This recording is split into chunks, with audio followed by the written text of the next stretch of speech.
Hello, good morning, and thank you for joining us for our Coaching Leader program. Today we'll be talking about the Executive Certificate in Coaching offered by St. Joseph's University in conjunction with GroupWorks Consulting. You'll be able to contact us at that website below. I'm your moderator. My name, it's okay. I know. I'm your moderator, Maura Schenker. I'm the director for the Center for Professional Development at St. Joseph's University, and you can see my contact information here. I'll be able to answer all of your logistical questions about this program, and we will be sending this webinar out to all the attendees tomorrow, and we'll talk about that a little bit later. So we're on a Zoom platform today. And across the top of your screen, you should see the buttons. We'll be using Q&A, raise hand, chat. I will say that if you haven't done a Zoom webinar before, one thing you need to know as an attendee is that you'll only be able to use one function at a time. So if you have the chat window open and we ask you a question and you need to raise your hand, please close your chat window and that will allow you to raise your hand. As an attendee, you can do one function at a time. And then if you're a tweeter, you can see our hashtag CoachingLeaderSJU. So feel free to live tweet about your experience here in this webinar. Now I'd like to introduce our subject matter expert and the director of this program, Dr. Felice Tillin. Dr. Tillin is the director of the Organizational Development and Leadership Program here at St. Joseph's University and the director of the Coaching Leader Program. And you can see her contact information right there. And I'm going to hand it over to Dr. Tillin. Great. Thanks, Maura. I appreciate it. So I'm really happy to be here with you today. I am aware that a couple of you are on the phone, so you won't be able to see the slides right now, or perhaps you're on the phone but also looking at the slides, but you will get them later. And I'll try to be articulate enough so you can understand what we're talking about, even though you don't see the slides. Please, we will have chance for questions and answers, so I encourage you to ask questions, and I will be asking at different points in the presentation what questions you have.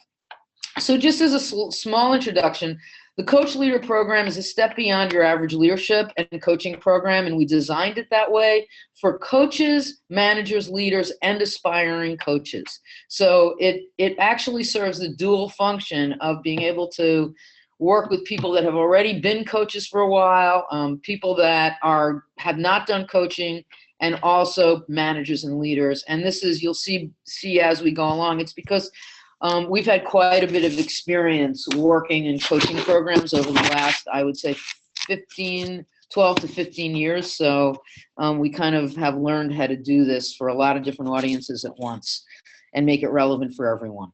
So let me just talk a little bit about who will benefit from the Coach Leader Program, okay? Or as we're doing the abbreviation CLP.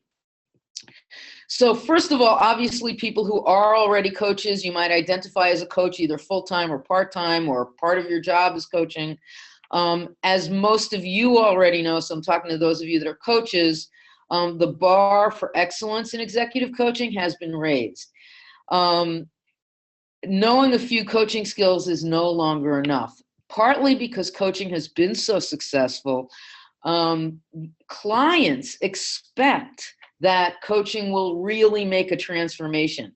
And I will say that when I started coaching in the late 1990s, even just having somebody walking out of someone's office and they felt good was enough. Now you really need to be able to help coachees kind of reach goals, transform, have career goals met. And so it requires an understanding of human behavior that's deeper and a larger reservoir of tools and models to help clients navigate really complex organizational waters. Okay, so for coaches, we really are focused on that type of thing. For managers and leaders, there's been a lot of research in the last few years. This is recent, but competencies that separate outstanding from average managers and leaders, one of those competencies is coaching, and coaching is one of the strongest ones. One, so we have managers and leaders learning coaching, not only just from 1 or 2 webinars or 1 or 2 workshops, but as a matter of fact, I was talking to somebody yesterday who works in a large publishing company, and all of the managers, not just the leaders, not the vice presidents, but the managers are taking a full-blown coaching program, 125 hours of coaching to learn to lead and manage better. So because getting results is not just about telling people what to do, and we know that, but leaders today need to really have an understanding of what drives their employees, how to motivate them better, and how to also help them navigate the complex waters of organizational life. So the third aspect of people that we look to work with in this program is people who are aspiring coaches. Maybe you've coached a little bit, maybe you're not really a coach, maybe you don't know that much about coaching, but you know enough to want to be a coach. And as you probably know, and that's why you're interested, coaching business is really booming. I have to tell you that in the last 5 years, every single year I've had more, I do a combination of teaching, I work in the program at St. Joe's, and I also have a consulting practice. My consulting practice in 2010 was, I would say, 90% consulting, 10% coaching. Now I would say my consulting practice is 90% coaching, 10% consulting. So it's really booming. It's not a fad, and it's booming because it works. The other thing that I'm going to mention here is I've talked to a number of people interested in this program, and there's a large group of professionals who are getting towards the point in their careers where they either can semi-retire or retire, or they want to just change their careers.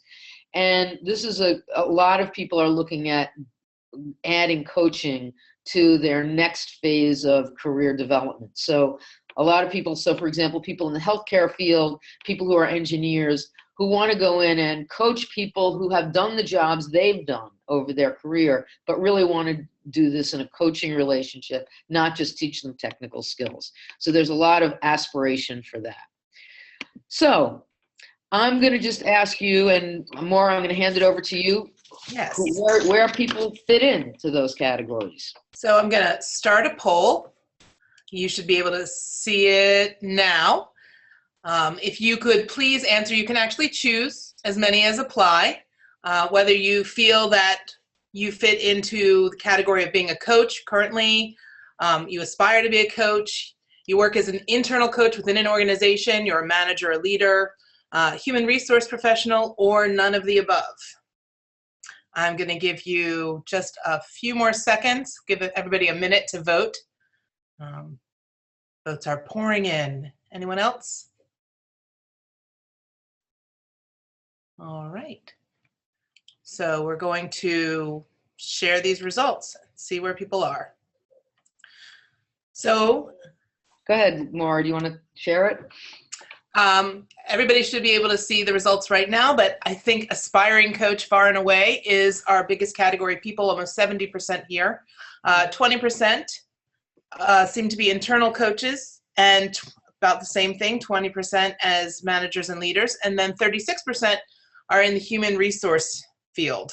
Right. And for people on the phone, coaching is 14%, aspiring coach is 71%, internal coach is 21%, manager and leaders 21%, HR 36%, and none of the above was 7%, which is kind of interesting. So at some point, maybe we'll chat about what that is. But I'm going to move on here. So thank you very much for being part of that. Now I know who we're talking to, and we're talking to a lot of aspiring coaches, but also quite a number of experienced coaches and managers and leaders too. So what you'll learn during this webinar, we're going to introduce coaching and what makes the CLP, which is the Coaching Leadership Program, unique, the basic structure and timeline for the Coaching Leadership Program, because I know that that's probably the most, like, can I fit it into my schedule? Topics and areas that will be covered during the Coaching Leader Program. The faculty, we're going to introduce, we have 1 or 2 faculty online here, and we'll introduce who's going to be our faculty. And I will be spending a little time talking about certificates and credentialing information for those of you that are interested in that. So let's start out with the definition for coaching. And I'm going to read this for those of you on the phone. This is the the definition for ICF. There's a lot of different definitions out there. Those of you that have taken classes or done papers on this know that there's plenty of definitions, but many of them fall in a similar line. For those of you that don't know, the International Coach Federation, or ICF, is the credentialing body for coaching. So it's kind of the professional standard that gets used and will be used in this program too. Partnering with clients in a thought-provoking and creative process, which I love that it's a creative process, that inspires them to maximize their personal and professional potential. So for clients, it's going to maximize and maximize their potential, which is particularly important in today's uncertain and complex environment. One little note here for those of you that might be managers and leaders on this, I will be using the term coach, and that refers to you whether you're a manager, a leader, an HR professional, an aspiring coach, or a coach. I'm just going to lump everything else up into coach and just figure I am talking to you, okay? Or to who you want to be.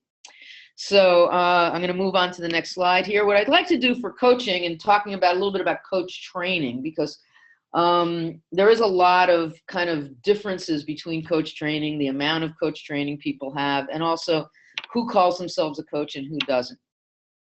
So I'm going to ask, Maura's going to help me out with this, but how many of you are comfortable cooking for a small dinner party of close friends at your home? And you can raise your hand there. I think, Maura, you might want to explain. Okay, there we go. Oh, lots of people. Yes, so Okay, keep great. your hands up. I can lower them all Okay. after everybody's answered. How many do we have there? We have just under half, about 40% of the people. Okay. All right, great. Yeah, I would have not raised my hand about 3 years ago, but I started to cook, so now I'm a little bit more comfortable with it. So here's the next question. So we're using a metaphor here. How many of you are comfortable cooking for a restaurant full of paying customers? Go ahead and raise your hand again. Ah, we have somebody, Christy. I see somebody. Sorry, I said their name. A couple of you. Oh my gosh, I'm going to dinner at your house. Wow. All right. All right, great. That's great. So we have what? How many? About 5? So we have, I would say, 20%. Okay, great. So Yeah. half as many people.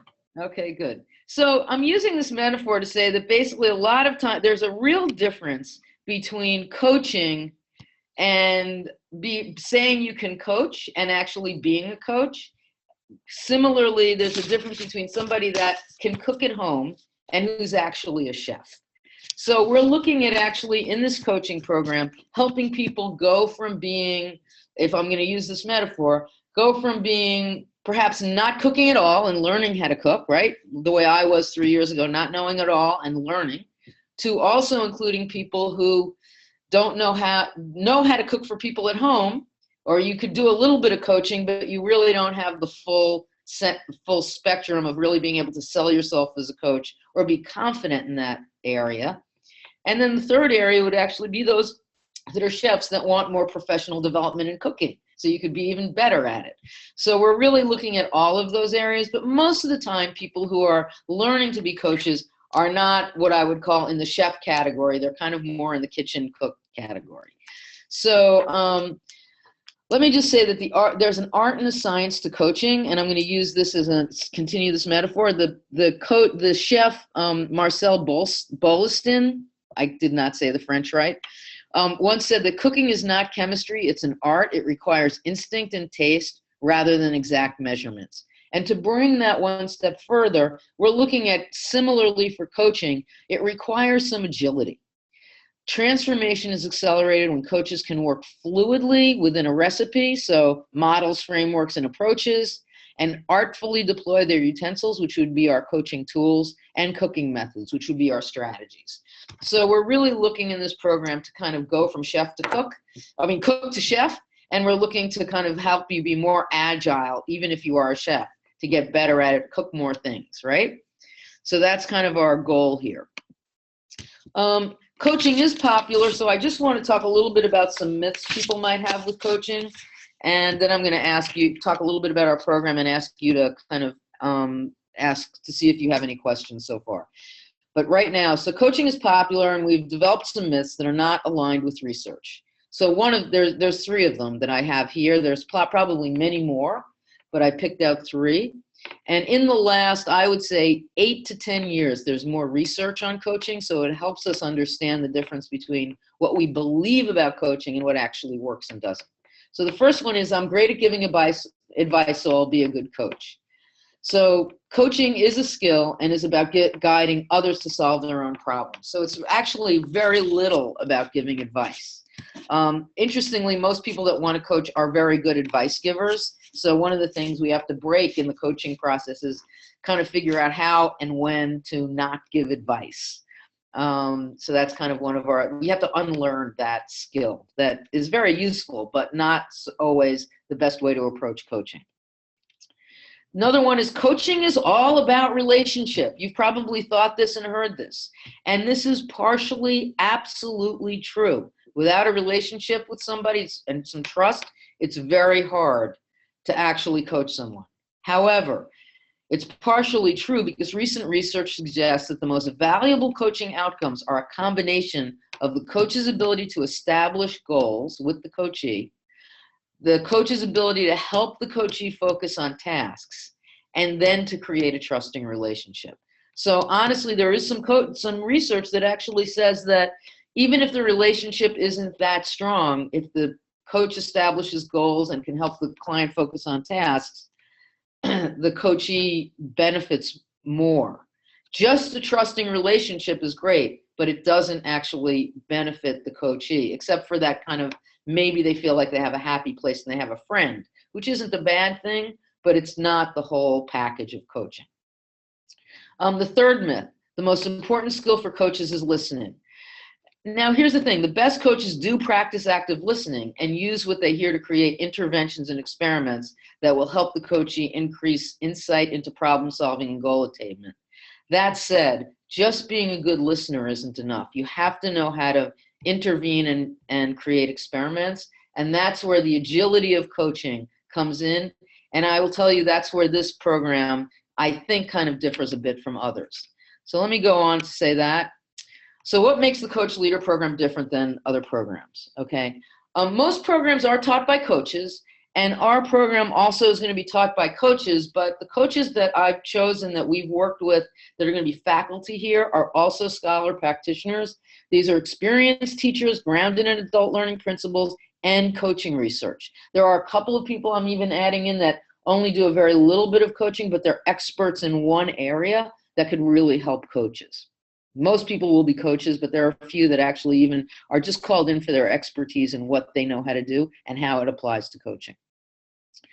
The second piece is fundamental coaching skills. Most programs teach fundamental coaching skills using one method or model. And they're very good programs. They teach these skills. I created a program not unlike this at one point. However, in this day and age, I think we need to use, and this is where the CLP program is different, we need to use a multi-model approach taken from a variety of academic disciplines, including psychology, sociology, and change management. It's not okay just to kind of have some simple skills in coaching. I think we need to go a little bit further. Most programs, the outcome is fundamental coaching skills, trained to begin coaching and help people with individual development, which is great.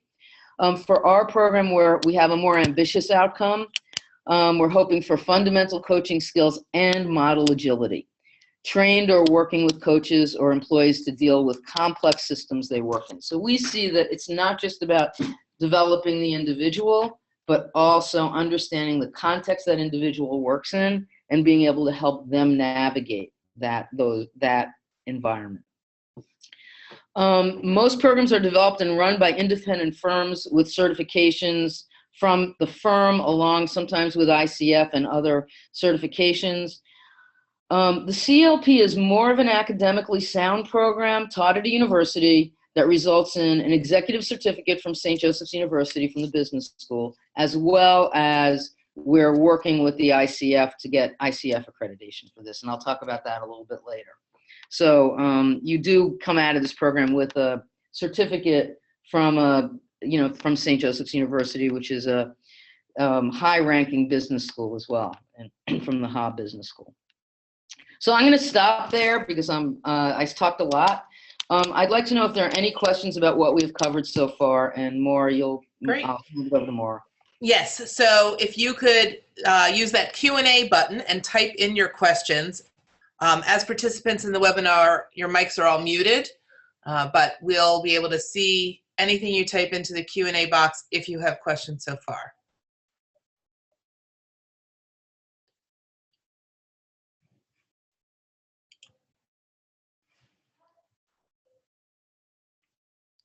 Nothing yet. Maybe we'll move on, and if we have, we'll have some other opportunities. Oh, wait, we got something coming in. Okay, good. Oh, here they come. Woo. All right.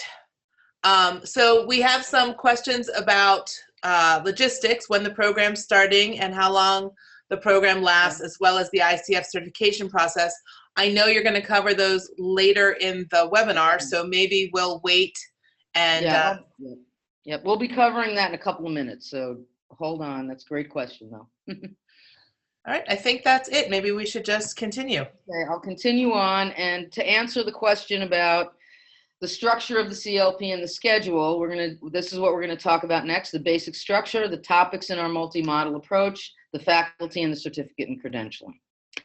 So, and I know I'm gonna go through this rather quickly, so stick with me, but it shouldn't take too long. Steps beyond the average program by using a multi-model approach, which is what I just talked about. We're gonna look at the basic structure first, okay? So here's the structure of what we're gonna do theoretically. We're going to be throughout the entire they're going to be 5 3-day sessions and an online session. Okay, so in each 3-day session, we will be covering coaching foundations. We are going to be covering either 1 or 2 approaches, models, and theories in each 3-day session.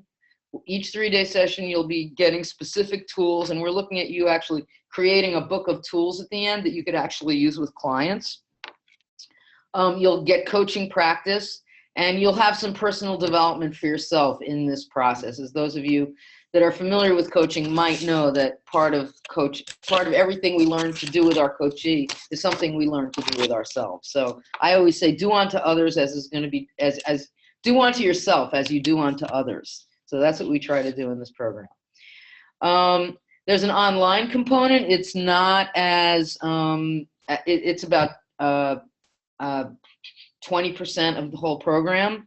One of the reasons why we don't have it all online is because actually it's hard to give a credential from the ICF unless you can't have a large online component. It has to be face-to-face. So that online component is going to focus specifically on the competencies that you need for ICF, for those of you that want ICF. Even if you don't want the ICF credential, these are very important competencies. Meeting the ethical guidelines, establishing the coaching agreements, and I'm not going to read through them all, but you could read them, and you can go on the ICF website and even ours and see what they are. They'll be experiential, it'll be synchronous and non-synchronous. So there'll be a couple of live sessions, but most of it'll be not optional. Most of it'll be not synchronous, and even the synchronous sessions will be recorded. So technically, you wouldn't need to actually be there at the same time as everybody else. The idea behind this is to strengthen and coaching practice skills and to help prepare those interested for ICF accreditation. So here's the schedule. Now here's what I'm going to say about the schedule. So we're going to be doing September, and we're spreading it out over 2 years, but really it's going to cover about 6 months. So we're going to go from September through March. 3 days. The first September program is Thursday afternoon, Friday, and Saturday. November is Friday, Saturday, and Sunday. January, Friday, Saturday, and Sunday. February, Friday, Saturday, and Sunday. And March, Friday, Saturday, Sunday. Those are the dates. If you want to take a screenshot, so you have the dates. They're also on our website and on our emails. Screenshots for a Mac is like a Control-Shift-4 or something. But here's what I would say about this, is that if you're even thinking just remotely that you might want to do this program this year, put these dates in your calendar. And I'm saying this from my own experience. I can't tell you how many learning programs and certifications I want to be at and I miss because I don't put the dates into my calendar right away. When I put it into my calendar, the dates are there. And when I decide, even if it's 2 months ahead of time or 3 months, or if it's even a month ahead of time, if there's room, I still have the time scheduled. So I'm going to really recommend that you schedule your time. Best case scenario, you're all set if you want to do the program. Worst case scenario, you decide not to do the program and you have some dates that are blocked out on your calendar that you could go do something else with. So there's no loss to actually putting these in your calendar. So now I'm going to stop. Any questions so far about what we've covered? All right, please use that Q&A box again. And we're looking for questions about the structure of the program. Anything that Felice mentioned that you'd like more information about. Let's give people a minute to get their questions typed into that Q&A box.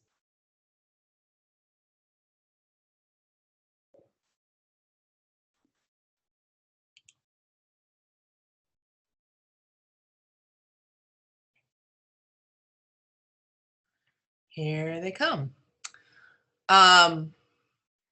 So Felice, we have a question about integration opportunities for this program with current MODL students. Okay, good question.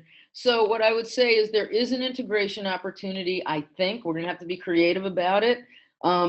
Just so you know, the certificate is a little bit separate from the school where you get official credits and financial aid. That kind of thing does not come under the doesn't come under the same place as the certificate program does. However, there is a way I think we can do it, and I think we need to do it on a person-by-person basis.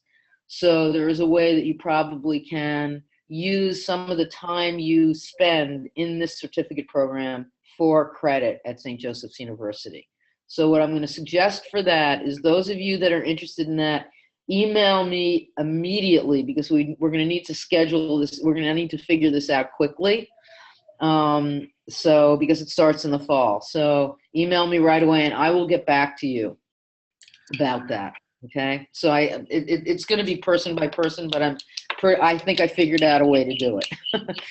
That's great. So we do have a couple of other questions, but they are about the ICF accreditation and the models themselves. So I know you're going to cover them coming up. So I think we can just move ahead. Thank you. All right, great. You guys are ahead of me.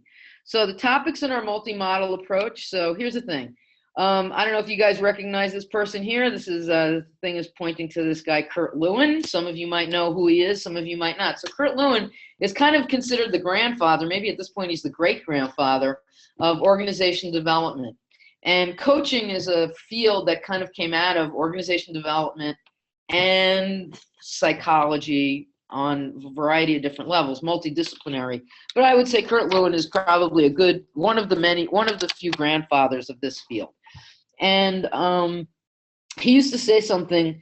He used to say, "There's nothing as practical as a good theory." So rather than working with people on a one-by-one basis, looking at patterns of how the universe works and how human behavior works and how social human behavior works is really helpful to guide along anybody who's in a practice of working with people. Okay, so jumping off of that, we want to teach you the theories and the models, and we're using a multi-model approach. Interestingly, I was developing this at the same time that I just saw this article came out by Kaufman and Hodgetts on model agility. And for those of you that are on the phone, I'm going to read this to you. Model agility is the capacity to apply multiple conceptual frameworks to a given coaching situation as needed. Doing this effectively requires a deep knowledge of a number of coaching frameworks and knowing how and when to apply them appropriately.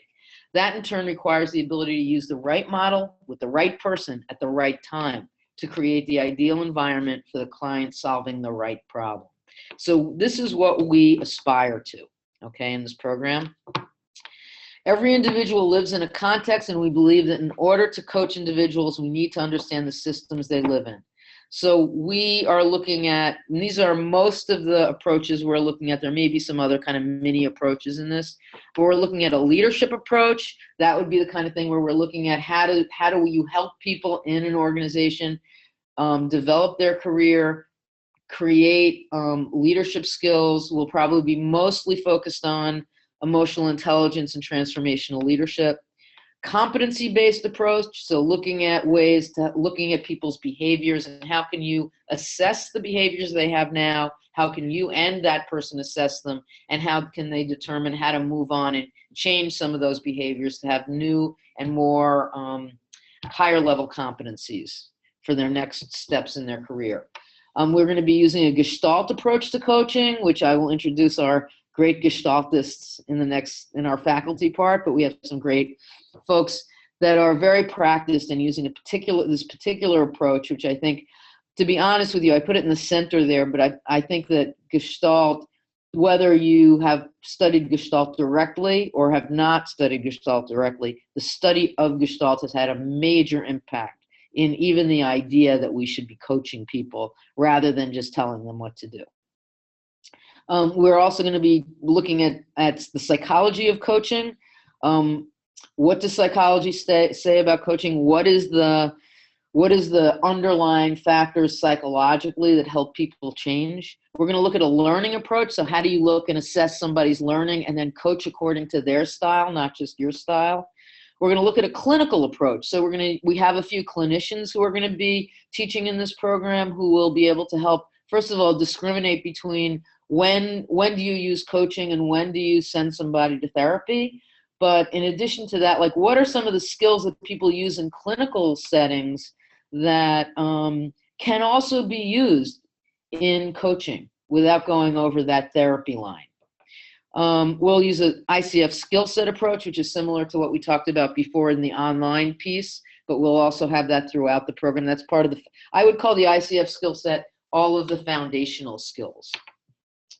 We're going to look at a creative coaching approach, so looking at creativity tools and innovation tools to help not only us be creative coaches, but our client be creative client, our client use creativity in their problem solving.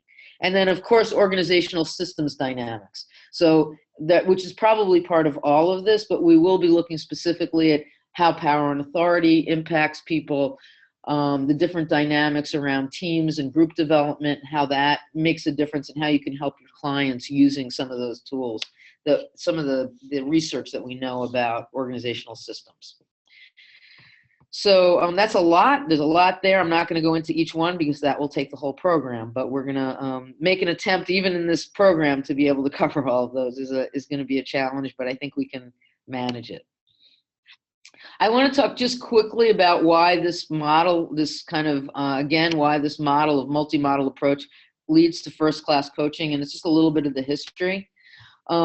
So to be honest with you, when coaching started to become mainstream, it was in the 1990s, and most of us, and I'll include myself in this, that started to teach people how to coach had very little coaching experience as ourselves. You know, in 1997, 98, the coaching practices had just started to experiment. There was no research, really, like zero research in coaching that was called coaching. There was research in learning, there was research in adult learning, there was research in training, but very little specifically in coaching.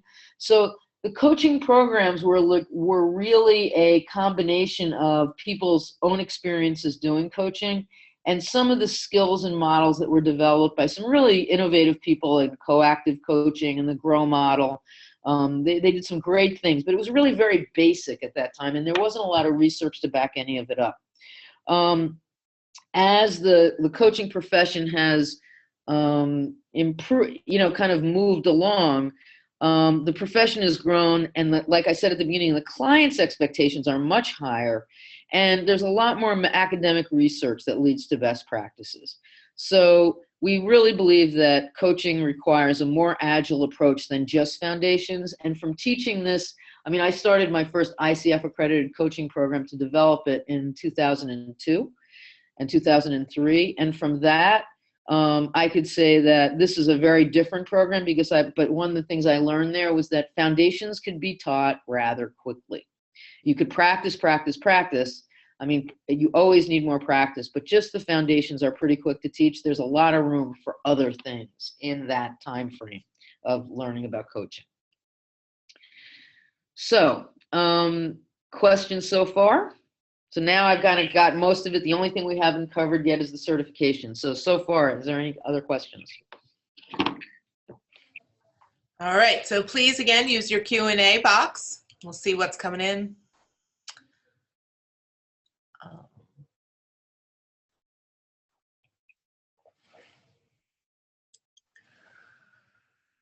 All right, so there's a question, Felice. How much time do you think is going to be spent in foundation versus practice? Very good. That's a really, really good question. I would say that, so what we're planning on, the way it's designed, is the first 2 weeks are definitely going to be foundational with the addition of leadership, learning, and competencies. So the first 2 sessions of 6 days will be covering that. And the online will cover the ICF coach competencies, if you want to, those you could consider foundational.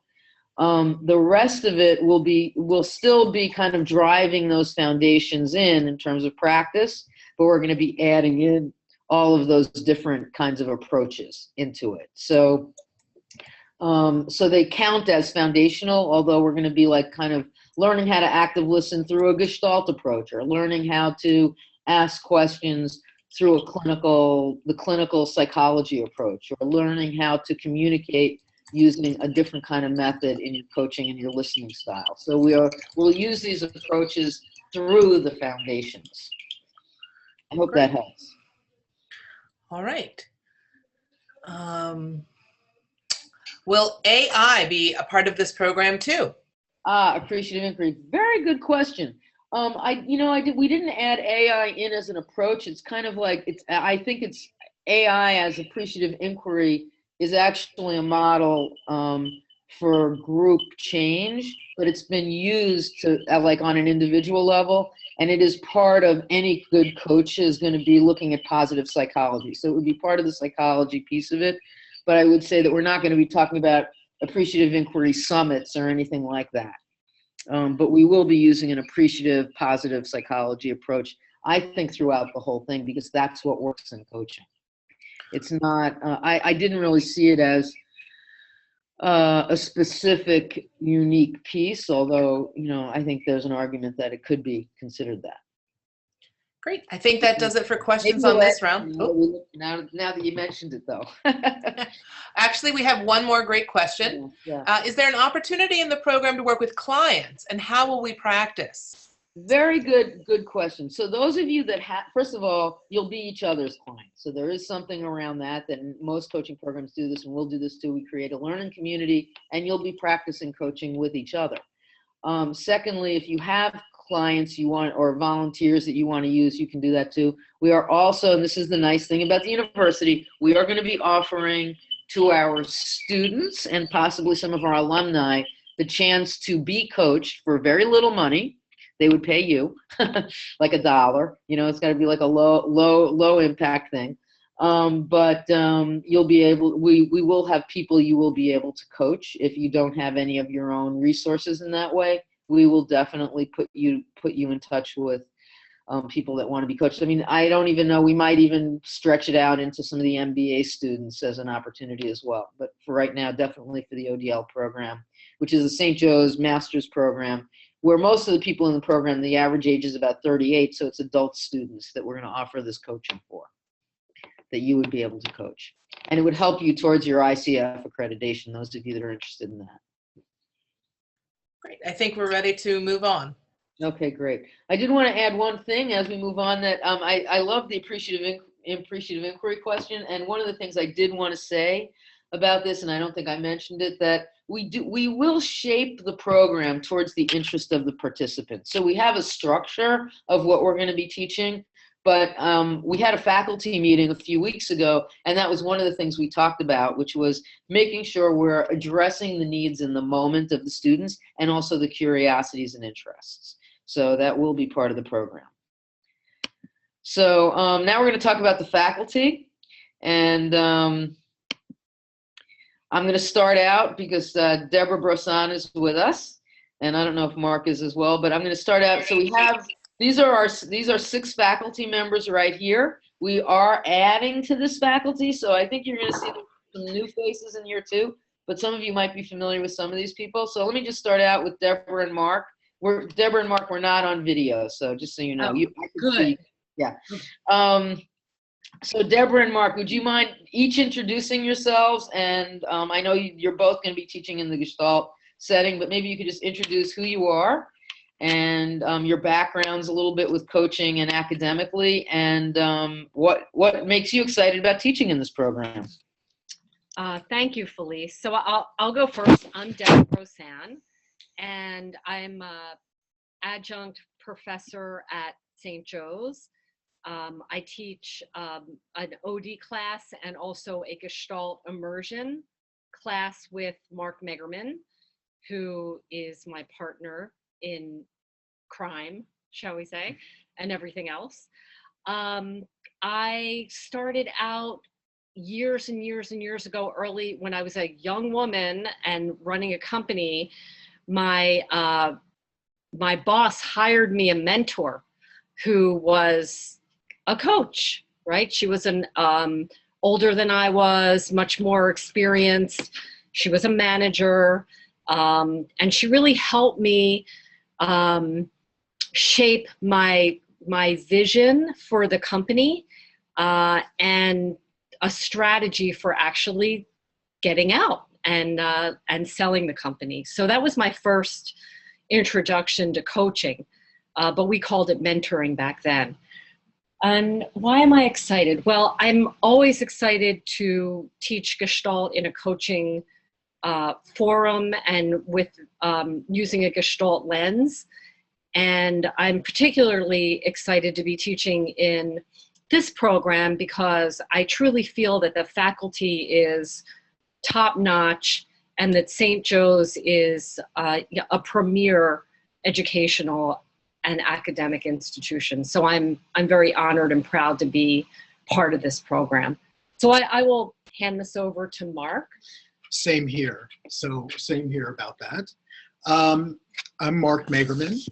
I've been a practicing psychotherapist for about 36 years and have degrees in organization development and human behavior, as well as clinical social work. I came to coaching probably in 1985, before coaching was even a profession. And it was one of these incidental things that I tell folks. I was coming out of my office from a pediatrician where I had an office there, and downstairs were a group of dentists, and they were in the hallway, the three partners of this dental practice, having some difficulty and challenges among themselves. And they said, hey, there's this guy that might be able to help us. And they knew I had done family therapy. So I started actually working with them as a team and working with them individually coaching, as well as coaching them as a team. And it started me thinking off on another line away from clinical practice to start doing more coaching. And I've been doing coaching ever since for a lot of small businesses, a lot of startups, as well as very large, complex systems. Why are you excited? Why am I excited? I am excited. Why are you excited? Yes. Yes. Well, Gestalt is something I've been studying and practicing for many, many, many years. And as I say, I've studied many different things in my lifetime. But when I came to Gestalt, it felt home to me. And that's how it resonates with me. And I love to teach it and hope that others find it a home as well. And if not home, something that they can use in their skill set that will be really valuable, regardless of what techniques or strategies they use. It's a way of being and a way of practicing. And hopefully some of you will get to learn that. If not. Yeah, it's truly, thank you, Mark and Deborah. It's truly an approach, Gestalt. So, and I think it's a treat that we have Deborah and Mark in the program and helping us with that. I just want to go over the next few faculty quickly, and then we're going to get to the certifications. So some of these people may be familiar to you. For some of you that are at St. Joe's, some of you might not be familiar at all with any of them. Claire Conway, who is our, Dr. Claire Conway is our creativity expert. She's been studying creativity and consulting and coaching people in creativity for many years. Irene McHenry is a clinical psychologist and also a coach and a learning expert.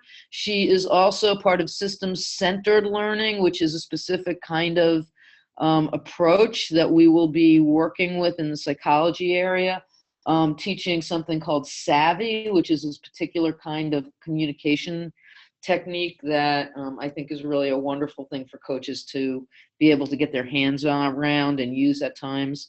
Mario DiCiacco is an expert coach. He's an MBA, so he also has a very business focus. He's really great at goals. He will be doing probably the first 2 weeks with me and also be running the online component of this.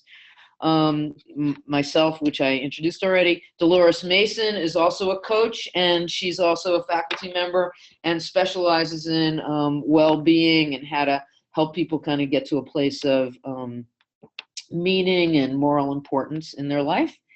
And Beulah Trey, who's Dr. Beulah Trey, who's also a clinical psychologist, but is mostly an organization development consultant and a really fantastic coach. I've learned a lot from her over the years, and she has a lot to bring in terms of how do you bring together psychology and coaching and clinical work, what can be used from that clinical field in the coaching world. So, and she's also a systems expert, so she will probably be also working in the last session of the program where we're going to probably be doing a lot of work on systems. There's more to come in conversation with a couple of other potential faculty members.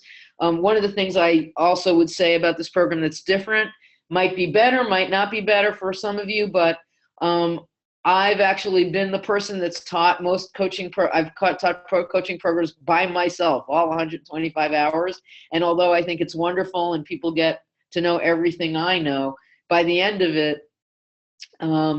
I feel like people were better coaches than me.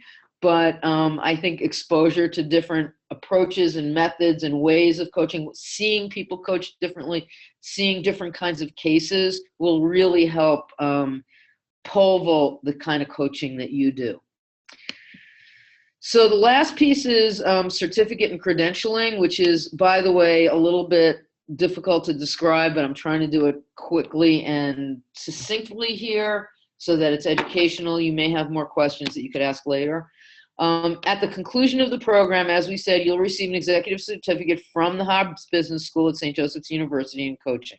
You can receive some CEUs if that's something that you use. And we are looking into the APA CEs. This is for psychologists, people that are psychologists that want to be coaches. We're looking into being able to get those. I can't say I know what we're going to be doing with that, but I am looking into it. So that's one part of certification. Another is ICF accreditation. So I'm going to do this in brief. First of all, so some of you might not even know about it. Who needs it and what is it? ICF is the largest accrediting body for coaches. It is useful for people who feel they need this level of credibility in the field and who plan to do a lot of executive coaching. Some corporations and government agencies require all coaches to be ICF certified. I have to tell you that although that's true, personally, I have an ICF accreditation. I've never been asked for it. But there are many people that means a lot for them. It also helps you if you want to teach coaching, to teach other people coaching. So it is a useful accreditation. It's a person by person basis. So, you know, if you want to, we could talk. I could help coach you through whether you need that or want that or not. If you want it, you probably know that already. But if you're not sure, we could discuss that offline. When you complete the entire coach learning program, leadership program, you'll have 125 hours of ICF approved coach specific training hours, including instruction around ICF core competencies and observed coaching sessions. So at that point, so stay with me here, okay? So you'll have approved hours for coach training. That's what I'm going to say. So now I'm going to say, stay with me. Those of you that aren't interested in it, you can take a little break of sleep for a minute. But the coaching leadership program will be certified at this level of ICF. So those of you that are interested in ICF, you can go on the website, the ICF website, and see what this means. I have the link here. It means at the end of the program, you'll apply for ACC or PCC level certification. It depends on the number of hours you have had in coaching, using a portfolio method. So basically, you'll have everything you need for that portfolio I believe, except there's a test, but we will prepare you for that test. There's a little, like a question and answer kind of cases test. I'm not, I don't think it's terribly difficult, especially once you've gone through a program like this. And to make it easy, the CLP will be applying for the ACTP, which is a higher level of accreditation, in March of 2018. Everyone who takes this program will be eligible for the PCC level of ICF, which is a little bit, there's ACC, PCC, and then there's another level called MCC. So the PCC level is a pretty nice level of ICF. With an additional 10 hours of mentor coaching, you'll be able to apply for this level of accreditation. The reason why we can't give it to you now, like I can't say we have it now, is because you have to actually run the program one full time in order for them to give it to you, and then they give it to you after you're finished with the program and after we get certified. So it could be 6 months later. And again, I could talk to you individually about the best path for each of you. So anyway, I think that tells you as much as you can kind of grasp right here. It's a little bit complicated, so thank you for staying with me on that. But I could, help you each with what the best level for you is. You don't have to see the whole staircase just to take the first step. So we're at that point here where I would say, think about, do you want to take the step of, coming in and getting the first thing, getting an executive certificate from St. Joe's in coaching. You could look at the certifications, the other levels of certifications later, but you will be able to apply for any of those certifications after taking this program. So again, we're looking at this program as a step beyond the average leadership and coaching program. And I want to open up to final questions here.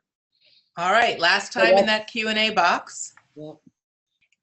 Give people a minute here. So Felice, what do you think the advantages of the CLP program are over different certifications like the Coactive Coaching certification? Yeah, okay, that's a very good question.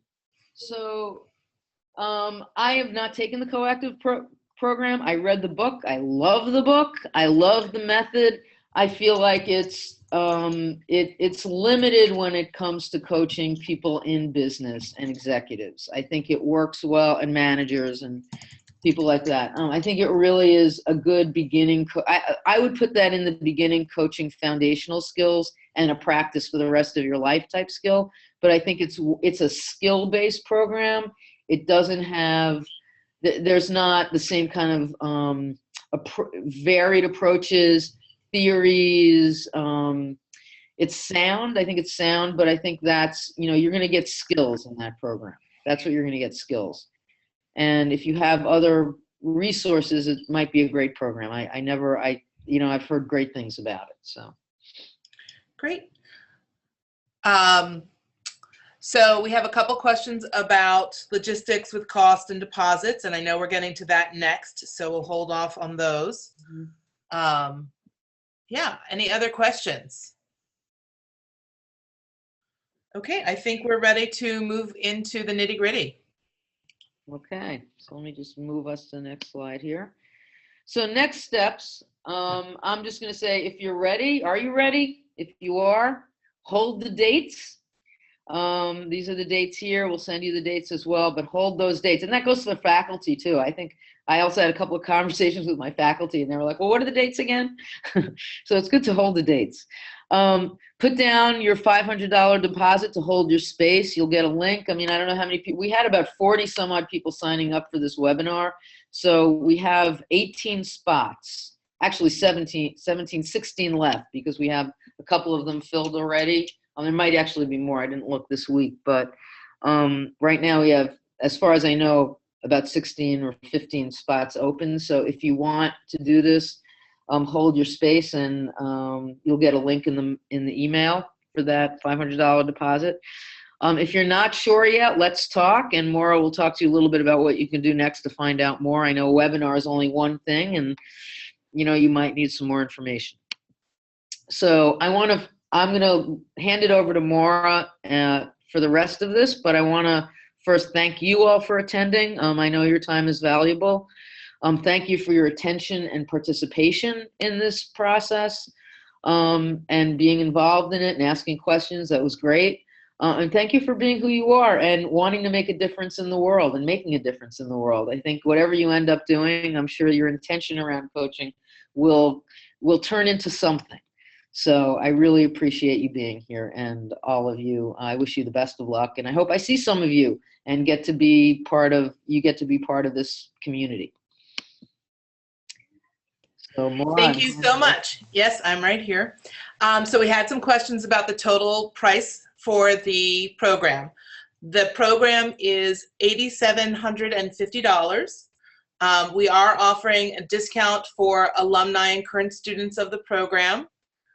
The program does take place over 2 calendar years, and one of the reasons that we designed a program like that is we understand a lot of people might have reimbursement programs with their organizations. So this could be split up, the cost could be split up over a couple of years. We're happy to work with your companies and HR and get you the information you need to be able to submit for reimbursement for the cost of the program. And we're handling all of those kinds of questions individually. So here you have my phone number and email address. And I'm more than happy to work with you about a payment plan, whatever needs to be done. The most important thing is that you're interested and want to participate, and you know that this is the right program for you. So tomorrow, you're going to receive an email with a link to this entire recording, so you can go through it again at your leisure. And you'll also receive the registration information and our contact information. And we'd love it if you follow the Center for Professional Development and the ODL program here at SJU on LinkedIn, because we're always posting interesting articles, more information about the program. As that comes available, it'll be on social media. So please, connect with us. Anything else, Felice, that I missed? I think we're good. Thank you. Great. So here's the last slide. For those of you on the phone, I'll read it. May your choices reflect your hopes, not your fears. So go boldly. Thank you very much. Thank you so much for joining us. We're really grateful.